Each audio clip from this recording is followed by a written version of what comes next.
በመብርሃን ስም ይሄን ቪዲዮ አትለፉት።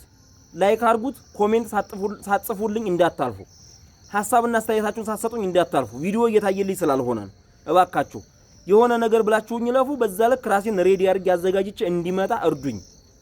በቃ ይሄን ማለት ግዴታ ስለሆነብኝ ነው። አንድ አመት ሙሉ ቪዲዮ እየለቀኩኝ እየታየልኝ ስላልሆነ ነው። በስመ አብ ወወልድ ወመንፈስ ቅዱስ አሐዱ አምላክ። የተከበራችሁ የዩቲዩብ ቻናላችን ቤተሰቦች እንደምን ሰነበታችሁ? እንደምን አላችሁ? ይህ ዋሌ ሚዲያ ነው።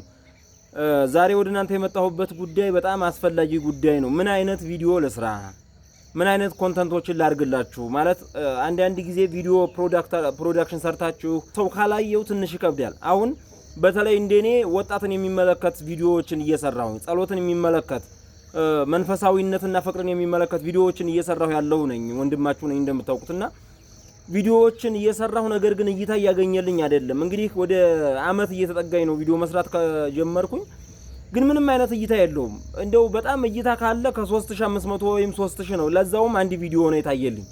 ከዛ ውጭ ደግሞ 800፣ 1000፣ 1500፣ 2000 አሉ። አጫጭር ቪዲዮዎች ናቸው እንደምታውቁት፣ የ8 ደቂቃ ምናምን ቪዲዮዎች ናቸው። እና እንደዚህ አይነት ነገሮች ናቸው ያሉትና እንደው ምን አይነት ቪዲዮዎችን ለእናንተ በሰራላችሁ ጥሩ ነው? ምን አይነት ቪዲዮዎችን ወደ እናንተ ላይ አድርስ?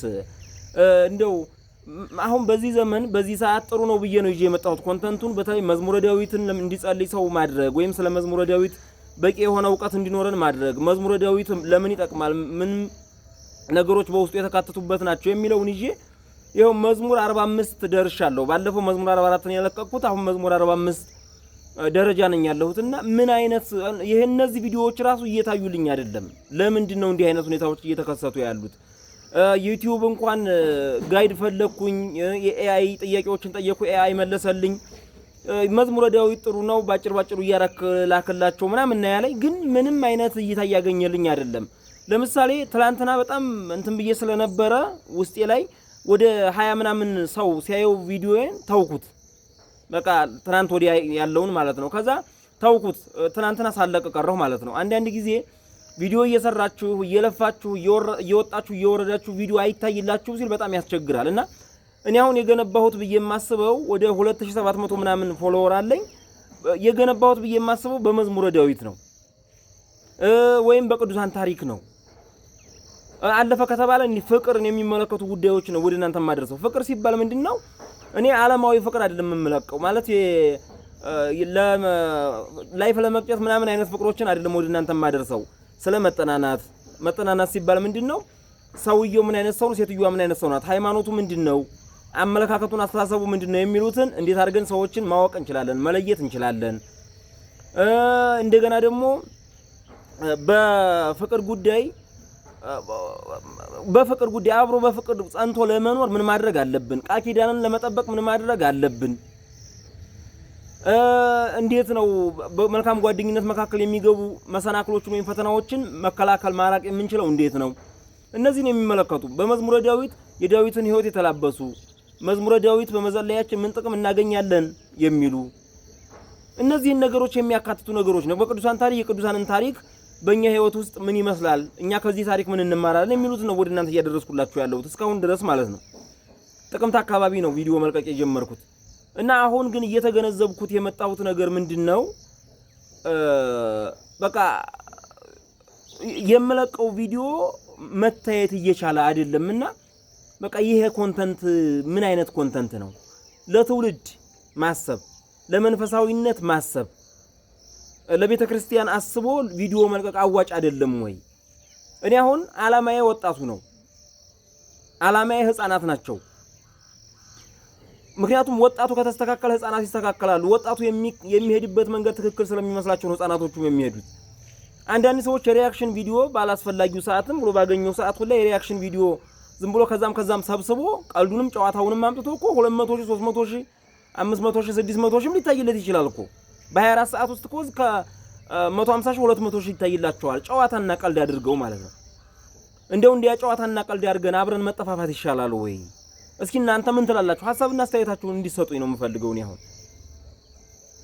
እንደው እኔ በመብርሃን የምጠይቃችሁ ይሄ ቪዲዮ የምታዩ ሰዎች ያያችሁ ሁሉ የሆነ ነገር ሳትሉት እንዲያታልፉ እባካችሁ። ይሄን ቪዲዮ ያያችሁ ምንም ሳትሉኝ እንዲያታልፉ የሆነ ነገር ብላችሁኝ ይለፉ።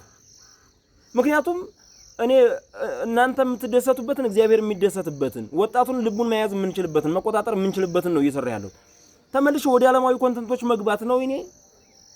ምክንያቱም ይኸውላችሁ እኔ እንግዲህ ከመጽሐፍት ብዬ ከማህበራዊ ሚዲያ ብዬ ከራሴ ከማውቃቸው ከአባቶች ካስተማሩት ከብዙ ነገር ቃርሜ ለእናንተ ሳደርስላችሁ እናንተ ደግሞ እነዛን ነገሮች አይታችኋቸው በእነዛ ነገሮች እኔም ደግሞ የሆነ ነገር እይታ እንኳን አግኝቼ በቃ የህሊና እርካታ ማግኘት እፈልጋለሁ።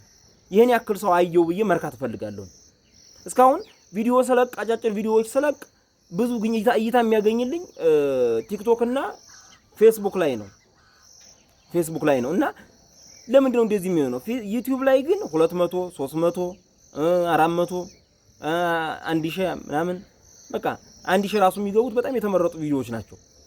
እነዛን ቪዲዮዎች እነዛ የከፍተኛ ደረጃ የታዩትን ቪዲዮዎች አንስቼ ከፍተኛ በታዩት ልክ ያረኩ መስራት ጀመርኩኝ።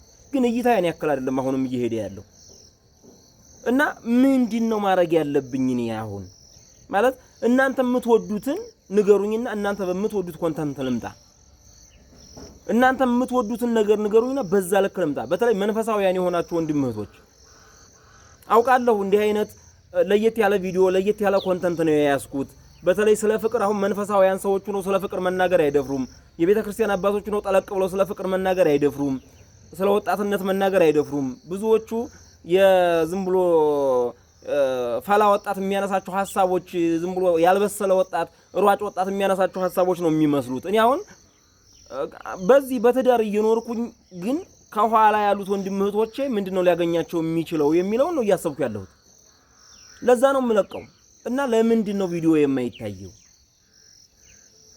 ለምንድን ነው ዝም የማይረባ ኮንተንት ዝም ብዬ ላምጣ ወይ እንዲታይልኝ ብቻ ላድርግ ወይ?